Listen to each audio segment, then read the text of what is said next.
Bonjour à toutes et à tous, bienvenue sur KTV Kwezi FM le 106.9 pour un temps de parole toujours en direct à la radio et à la télévision. Ali Badrou pour l'UNSA Police, il est avec nous. Ali, bonjour. Oui, bonjour. Merci d'être avec nous ce matin. Alors c'est vrai que quand on a préparé cette émission, on devait essentiellement parler de la CDI, la compagnie départementale d'intervention. On va en parler évidemment, mais il y a un événement qui s'est produit entre-temps. Un de vos collègues, notamment du côté de la BAC, qui a été grièvement blessé lors d'affrontements du côté de Passamenti, lors d'un meringué qui a mal tourné, qui s'est déclenché en bagarre générale. Première question, Ali, comment va votre collègue de la BAC? Alors il va mal. Il va mal parce que hier on a appris qu'il a perdu définitivement un œil. L'œil, il a Oui, perdu son œil. il a perdu son œil. Donc au départ il a été question de l'évassaner. Malheureusement la décision a été prise tardivement. L'appareil a été sur le point de décoller, donc il n'a pas pu être évassané. Ils étaient obligés de l'opérer sur place au CHM, et donc ils n'ont pas réussi à rétablir les dégâts. Du coup, il a perdu son œil. Alors il a perdu son œil suite à un projectile, c'est ça, une pierre, un parpaing, ou je sais plus quoi, enfin en tout cas un projectile, une pierre je crois. Qu'est-ce qui s'est passé ce soir-là exactement? Alors ce soir-là, il y avait un moringué, un combat amical qui est censé être amical. Et suite à ce moringué, il y a eu un affrontement entre les jeunes de Tsunzu et Passamenti. Donc les collègues sont intervenus. Il y avait donc la BAC, le GSP, l'APS. Lors de leur intervention, certains collègues s'occupaient du groupe de Tsunzu. Donc les jeunes de Tsunzu, ils sont repartis. Ceux de Passamenti, ils sont restés, ils se sont affrontés avec les collègues. Donc il y a eu des jets de cailloux, il y a eu des usages de 13 grenades lacrymogènes, effectivement. Et donc suite à ça, au lancement des pavés, un collègue, le chef de la BAC, a reçu un projectile au niveau de l'œil. Malheureusement, bon, ça s'est passé 23h07. Il a été admis à l'hôpital à 23h40, quelque chose comme ça. Et il s'est fait opérer hier dans la journée. Donc il a perdu son œil. Nous, UNSA Police, on est tous derrière lui. On passe à sa famille, surtout à son fils.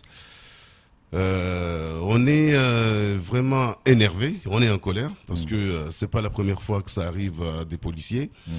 On n'est pas là pour se battre contre les uns et les autres, on est plutôt là pour faire régner la paix, et, maintenir l'ordre dans ce territoire, et malheureusement, on s'en prend en nous gratuitement.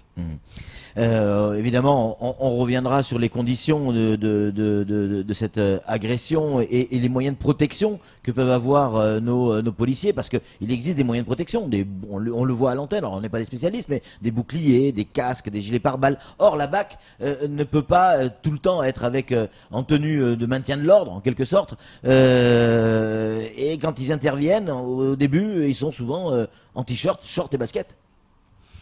Tout à fait, parce qu'il faut qu'ils soient rapides. Eh oui. Donc ils sont obligés de courir. Ouais. Ils vont pas courir avec un pantalon et des Rangers. Donc ils Ouais. sont en basket et short la plupart du temps.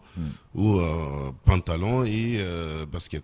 L'ensemble des syndicats est unanime, les syndicats de police évidemment, tout le monde est unanime là-dessus et sur la colère. Est-ce que la création d'une CDI, si elle se crée, peut changer la donne ou pas? Ah, tout à fait, ça peut et ça va changer la donne. D'autant plus, bon, le mieux, ça serait également d'avoir une CDI de nu. Oui. Mais bon, c'est pas fait, ce sera pas fait d'ici, je sais pas combien de temps. Ouais. Mais ça serait un atout. Ouais. Un atout favorable à la sécurité des fonctionnaires. Alors Ali, c'est quoi exactement, pour ceux qui nous regardent, qui nous écoutent, qui nous lisent, c'est quoi exactement une CDI? Ça veut dire quoi? Alors la CDI, c'est une compagnie départementale d'intervention. Ils sont spécialisés en maintien de l'ordre, en violence urbaine. Donc ils font par exemple lors des manifestations, lors des grèves, ils peuvent faire des présentations, des transferts au tribunal et autres, des interpellations, ils peuvent assister à certains services tels que la BAC, la police judiciaire et autres. C'est quoi, c'est un peu comme les CRS? Exactement, c'est tout à fait ça. Hein, C'est même un peu plus que des CRS, parce que les interventions, mais aussi le transport de prisonniers et ainsi de suite, les CRS le font pas tout le temps, quoi, pas forcément. Ouais, ça va au-delà. Mais en termes de maintien de l'ordre, c'est comparable au CRS. C'est combien d'hommes une CDI? Alors ça dépend. Ouais. Nous, on demande à avoir 60 fonctionnaires. Ah oui. On demande d'avoir 60 fonctionnaires et 2 officiers. Donc, à l'heure actuelle, les rumeurs, les bruits de couloir, là actuellement on est à 38 fonctionnaires. On nous dit on va recevoir 7, alors que nous on attend plus que ça, Ouais. puisqu'on veut aller jusqu'à 60. Et puis on nous parle aussi de UDI. Alors c'est quoi ça, UDI? Unité départementale d'intervention. Chose que nous, on n'en veut pas du tout. On a demandé une CDI. Notre direction nous parle de UDI. Alors c'est quelle est la différence entre l'UDI et une CDI? Alors, l'UDI, ça veut dire qu'on va dépendre de, comme actuellement, la BOPS, Brigade d'ordre public et de soutien. Ils dépendent du chef UYAP. En fait, c'est le commandant, celui qui est à la tête des policiers qui sont en tenue au commissariat. Or, nous, on demande une CDI. La CDI ne va pas dépendre d'eux.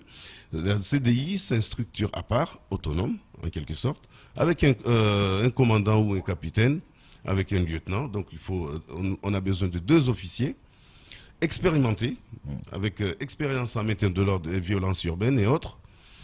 Et l'administration penche plus à une UDI. Alors que nous sommes contents d'avoir entendu la ministre récemment parler de la création d'une CDI. Donc nous tenons absolument à ce que ces engagements soient tenus. On veut une CDI digne de ce nom et non pas une UDI. Samuel Bocher, le rédacteur en chef de France Mayotte Matin, a une question à vous poser. Oui, déjà, juste une précision, le Premier ministre a donné une lettre de mission au préfet. Il lui dit création d'une CDI. Donc c'est le Premier ministre tout de même. On peut espérer que ce soit une CDI, à moins qu'il change d'avis entre-temps. Qu'est-ce que ça va changer dans votre quotidien, une CDI? Alors, une CDI, on sera plus opérationnel, plus de moyens, humains et matériels, véhicules, parce qu'il faut savoir que c'est une création de service. Qui dit création, il y a les moyens qui vont avec. Oui, parce que c'est pas que les hommes, il va falloir les locaux, il va falloir les véhicules, il va falloir, il y a tout un tas de choses, quoi. Voilà, il n'y a pas que le budget oui. de la direction qui va compter, puisqu'il va y avoir des dotations. Il va y avoir des dotations telles que, on parle de quelques Simons, je crois que ça, 2 ou 3 de plus, avec les 3 qu'on a. Sur les véhicules, les estafettes, les fourgons Voilà, de police. tout à fait. Donc, on doit recevoir 3 autres. On a demandé à avoir un 4x4, mais un vrai, pas ce qu'on trouve sur les routes de Mayotte, un vrai 4x4 qui est capable de tracter des troncs d'arbres, des trucs comme ça, des encombrances. Pour dégager la route. Voilà, si jamais, tout à fait. Donc ça, pour l'instant, c'est pas encore fait. On n'entend pas trop parler, même si nous, on martèle là-dessus. C'est pourquoi nous, UNSA Police, on est content de la venue prochainement de notre délégué national chargé de l'outre-mer, Bruno Cossin. Bruno Cossard, qui va arriver le 30 de ce mois-ci. Donc il sera là de 30 au 8 ou 9 juin. Au 8 juin, puisqu'on le reçoit le 8 au matin, je crois. Voilà. Donc on aura l'occasion, pour la première fois, UNSA Police, on sera reçu par le nouveau préfet, en sachant que l'ancien préfet, on a bon bataillé, on ne l'a jamais vu, il ne nous a jamais reçus. On a vu que son directeur de cabinet. Maintenant, le nouveau, il a accepté, il va nous recevoir. Donc nous, on va insister là-dessus. On ne veut pas de bricolage, on veut une CDI digne de ce nom. Donc le collègue, le délégué syndical, il vient là, il va apporter son soutien. Il va dispenser une formation également pour les syndicalistes locaux, UNSA Police. Donc tout est bénéfique pour nous. Après, en sachant que au niveau des grandes instances parisiennes, notre bureau national n'a jamais cessé. C'est notre fierté aujourd'hui, nous revendiquons pleinement cette réussite, même si certains syndicats disent qu'ils sont à l'origine de ce projet. Mais moi, je le dis haut et fort et fier de le dire, c'est UNSA Police qui est à l'origine de cette CDI, tout comme la brigade canine. En quoi c'est important, Ali, de savoir qui est le premier à avoir demandé la CDI, tel syndicat ou tel syndicat? C'est l'intérêt général qui prime. Tout à fait, mais... Il est où le combat, là? Mais d'ailleurs, je suis ravi que certains s'approprient le bébé, Ouais. parce que ça veut dire que nos projets, ils sont partagés, ils les approuvent. Ouais. Donc c'est bien. Mais je ne sais pas si c'est le fait que cette année, c'est l'année des élections. Ah, Alors, certains Ah oui. peut-être cherchent à grappiller des voix, donc ils veulent s'attribuer les projets des autres, alors qu'on sait très bien, là par contre c'est clair, dans le passé, il y a d'autres syndicats qui ont essayé, qui ont demandé une CDI, ça n'a pas été, ça n'a pas abouti. Nous, quand on a pris les choses en main, on s'est dit, il le faut. Donc, on a fait un projet, parce que ce n'était pas des paroles. Je ne sais pas si vous avez vu ce projet, mais en tout cas, ce n'était pas des paroles, mais c'est un projet acté qu'on a remis à nos parlementaires, notamment, je peux le citer, le sénateur Tani, Ouais. le député Kamardine. On l'a remis à notre directeur départemental de la sécurité publique. On l'a remis au préfet par le biais de monsieur Étienne Guillet, directeur de cabinet. On l'a remis à notre bureau national, qui l'ont emmené au ministère de l'Outre-mer, à la direction générale de la police nationale et à la direction centrale de la sécurité publique. On a même été étonné que la ministre répond « j'étais pas au courant » quand on lui dit il n'y a que à Mayotte, en département Outre-mer, où il n'y a pas de CDI. Et là, notre direction nous parle de oui, mais à Mayotte, on ne peut pas avoir une CDI parce que il n'y a qu'un commissariat, qu'une circonscription. Si à la limite, on avait la commune de Koungou, sous notre giron, eh ben, on aurait pu avoir une CDI. Je me suis dit, mais ça veut dire que ces textes ne sont applicables qu'à Mayotte. Parce qu'en Guyane, il n'y a que à Cayenne où il y a la police. Les autres circonscriptions, c'est des zones gendarmerie et la PAF qui sont à Saint-Georges-de-l'Oyapock et à Saint-Laurent de Maroni. Donc, il n'est pas normal qu'à Mayotte, on ne puisse pas avoir une CDI. une CDI ou rien. Samuel, pour conclure. Oui, je fais une transition, justement, je fais la transition avec ce que vous venez de dire, la PAF à Saint-Laurent-du-Maroni. La police nationale à Mayotte, c'est aussi la PAF que vous représentez. Vous réjouissez-vous aujourd'hui de la nomination de Julien Kerdoncuf, le sous-préfet chargé de la lutte contre l'immigration clandestine?